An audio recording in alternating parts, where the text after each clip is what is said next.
Yo, what's up? It's your boy One Shot Nas back again with another video. Today we're going to talk about something super important, but I got to show you the chop first. My boy Tyree got me, you feel what I'm saying? But now we're going to talk about something important today. I had a conversation kind of with my wife about it. And, you know, when you're having a conversation about buying something with your wife, you really got to, you know, sell it to her first. And she asked me a good question. I feel like a lot of people ask this question. The question is, what is the perfect camera, or is there a perfect camera? And we're going to answer that today. All right. So to answer that question, the answer to that question is no, there is not a perfect camera. No, it has not come out. No, you can't pay for it. And no, there's no perfect camera. And the reason why there's no perfect camera is because there are perfect scenarios for a perfect workflow. And the camera you buy helps you in that perfect workflow. First of all, there's no perfect workflow. But it is. And that's kind of what we're going to break down today. We're going to talk about a couple different things, but I'm not going to go in depth about every single thing because I have another video coming out. Stay tuned, like, comment, and subscribe for this. But another video going to go deep into what we're talking about. And that's going to be probably coming out in a couple of days. So kind of stay tuned for this. But we're going to talk about why there is no perfect camera, or no such thing as a perfect camera, but perfect business workflows. All right, let's go. So again, there's no perfect camera, but there are perfect workflows. And how you describe that is there are different industries that different people are in to do different things, to edit different things. There's not a perfect editing software. There's not a perfect, well, I mean, DaVinci is fire, but there's not a perfect editing software. There's not a perfect audio system. There's not a perfect really anything, because everything is different. Like iPhone, everybody loves an iPhone, but people who use Android will say, iPhone's not perfect, and people use iPhone and say, well, Android is not perfect. But there are different workflows for different people. You see what I'm saying? So let's talk about that on a camera basis. In a camera basis, there are two different kind of cameras in general. There's three different kind of cameras, but we're going to talk about the first two different video production cameras first. The first two video production cameras I'm going to talk about are a film camera, #cinema camera, or a videographer or freelance videographer's camera, or a video camera. Those are two different things. And how you determine those two different things determines what kind of work you're in. Are you in work with big productions? Are you in work with people who are looking to have something run and gun, like a birthday party or a corporate event that is more run and gun based? Are you looking to have I/O ports that support director's monitors? You know, things like that. You have to ask yourself the question, and then that dwells into breaking down what's good for you and what's not good for you. Because if you're looking to have a director's monitor, you can rig up a camera like the Sony Fx30 to have a director's monitor, but it'd be better to buy a rig camera to have the ports and the I/O ports and the codecs and all these different things to set up a director's monitor. If you want a live stream camera, why not buy the FX6? Because it has live stream capability. See, that's what we're going to break down today. So we're going to go into it a little bit more. A film camera, what that is a camera that definitely requires more people on set. It definitely requires certain lighting, and it definitely requires things at a movie quality or very, very, very high-end commercial event that requires like interview status, or like it's going to be on like an IMAX movie theater where it's going to be blown up 75 feet, you know, things like that. So those cameras are definitely different than like the Sony Fx3, like the A7S III, you know, things like that. They're definitely different. Even though the Sony Fx3 was definitely used for the creator, that is not the same style of camera as these film cameras. That is more of a hybrid shooter camera that is video first, what we're going to talk about in the next topic. But a film camera is definitely different than a video first camera. A video first camera is a camera that has like good ISO, that can definitely, you know, shoot in like shutter speed, things like that, you know, that has like different specs for a really small body, you know, gimbal like stuff. So that's kind of what a video camera is. Just like to sum it up really quickly, we'll go a little more in depth behind it, but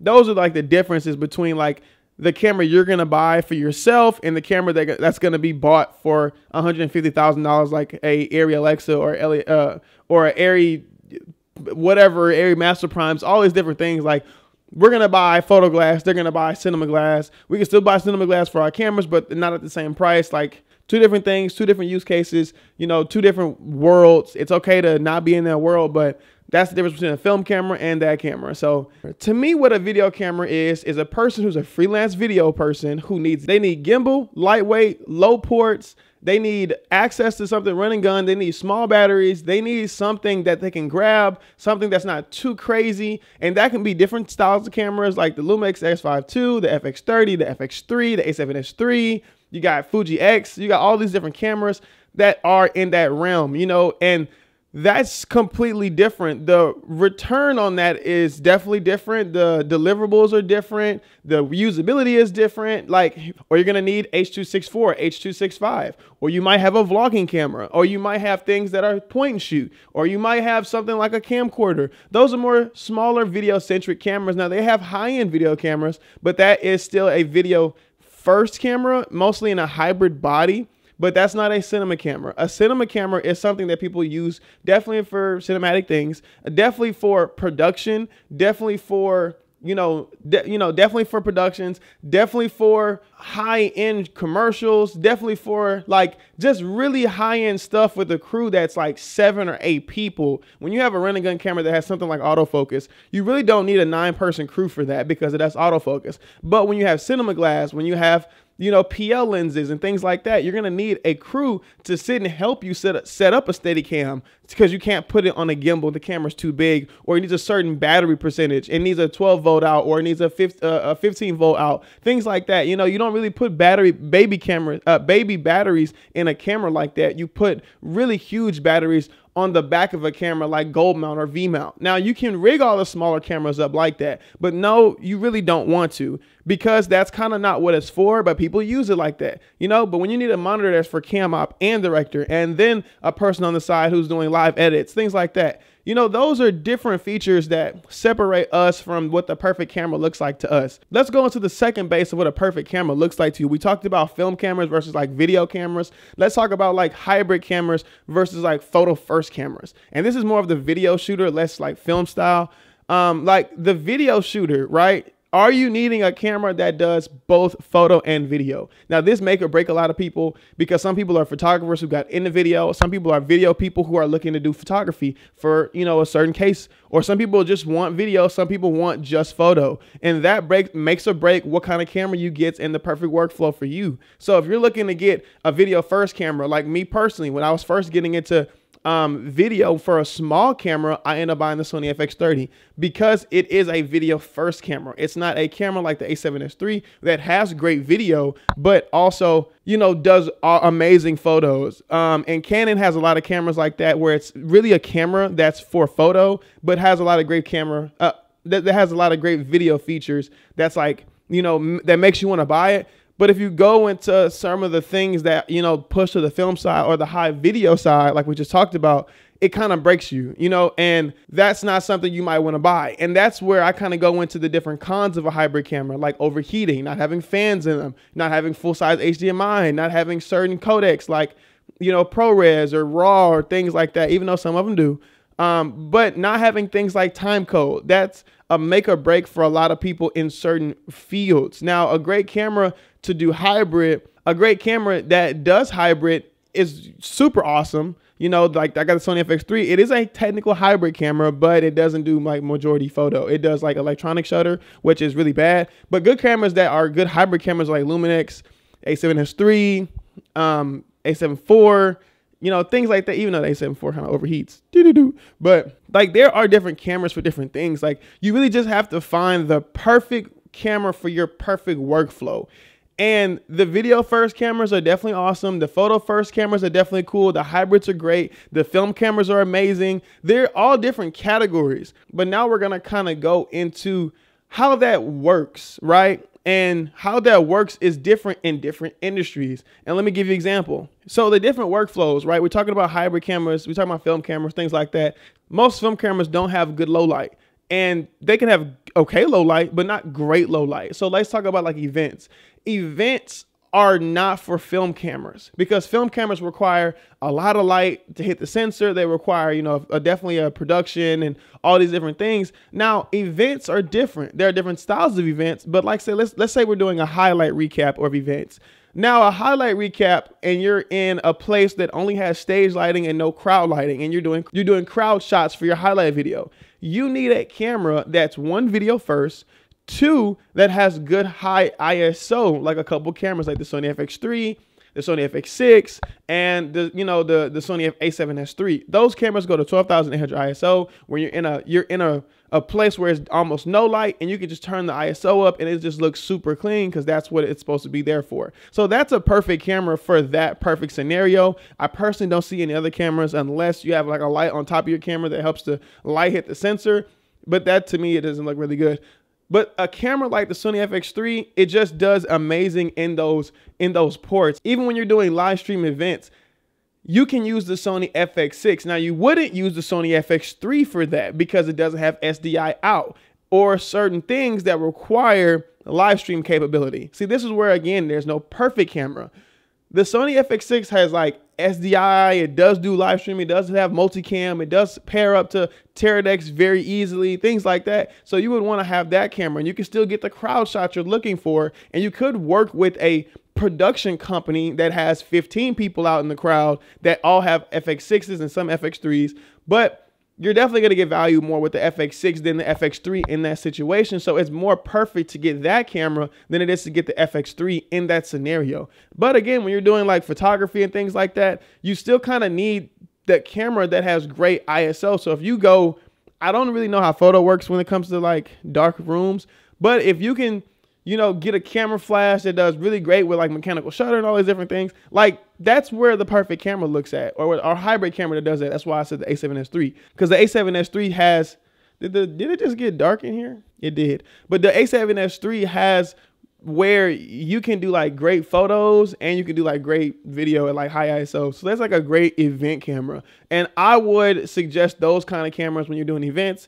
You can have other cameras. Like I know a guy who has a C70 for events, but to be safe, and especially as an operator who's not running the event or working directly with the artist or things like that, I would get a high ISO camera that keeps me safe and keeps the company want to work with me, because, oh God, he has the perfect flow for this event, or he has the perfect flow for this niche. Right? So let's make another example. We're going to do like just 2 examples, because I'm going to go more in depth with this topic on what cameras you should buy for certain niches, right? And the next topic is sports video. And this kind of goes back to the Sony cameras for sure, but this goes back to what do you need in your video? And what you need in your video is high shutter crank. You definitely need a great high ISO. You definitely would be great with a global shutter, and you will be great with things that have high frame rates, because high frame rate in sports video is amazing. 4K 120, 6K 120, anything like that. Like the Ursa is like 12K at like 240. Or no. I think the Ursa is 4K at like 240, but it has low ISO, which makes or breaks you. So if you're in a venue with it's night and it's stage lighting, but it's not enough and it's grainy, that's a problem. So like the FX6, the C70 has really been used with, the speed booster and high speed lenses. Autofocus really good at that moment. Things like that, so you have to really look into what you're needing for your specific case, and study the case. Don't just go out there and put a camera out there. Say no sometimes. Don't just take the money, because if you take the money and you mess up, that's your reputation on the line. And I personally have done that, and I've learned from the situations. Now, when I want to do something specific, like the next topic is going to be social media. When I want to do something specific, I buy the camera for it, and I'm getting into social media. So I'm going to kind of talk about me before I close. What I'm doing is I'm doing the social media aspect, and I'm deciding to give away or sell the FX30 because the social media aspect requires me to have the Lumix S5 II or 2X, because one, I'm future-proofing myself for the Pixel 6K, and two, because it has open gate, it has better low light, it has things that if I'm in a situation to where I need low light at 4,000, I can do that. If I'm at 6,400, I can do that. It has a fan in it, so I can run a podcast. Things like that, I can't do that.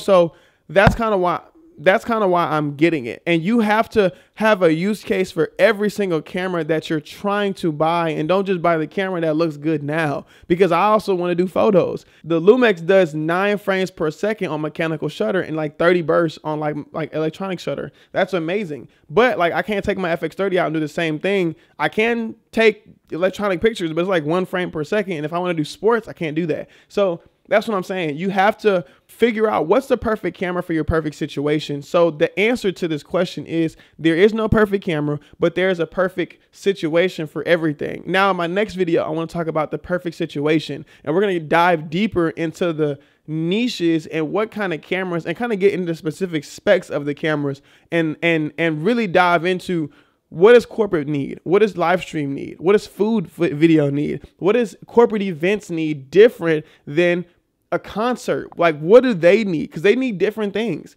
You know, what kind of lights to go with this camera? That kind of stuff is like a really deep conversation that we should be talking about, versus like, what's the best camera just to buy? No, like, what's the best camera for your situation? What's the best camera for your niche? And again, make it to where it's good for you and it's good for your future. Don't just buy something because it just came out. That's kind of redundant. That's going to waste your money. Then you're going to look at the next camera like the same thing and be selling your gear, buying gear, selling your gear, buying gear. And that's a insane, you know, market. So again, let's just sit there and talk about it. Like, comment, and subscribe. Let's sit there and talk about it. Like, comment, and subscribe. Stay tuned for the next video that we're going to go deeper into the industries and go more in depth on what camera you should buy for each industry. And we're going to just do some spec work, and we're going to look at the specs and kind of just go through and sit and talk about it. But stay tuned for that. Shout out you. Keep working, keep grinding, keep learning, and keep doing what you do best and make some good money off of it. Say no sometimes. And keep your reputation better than gold. That's what I was taught when I was little. But like, comment, subscribe. It's your boy One Shot Nas. Stay tuned. Peace.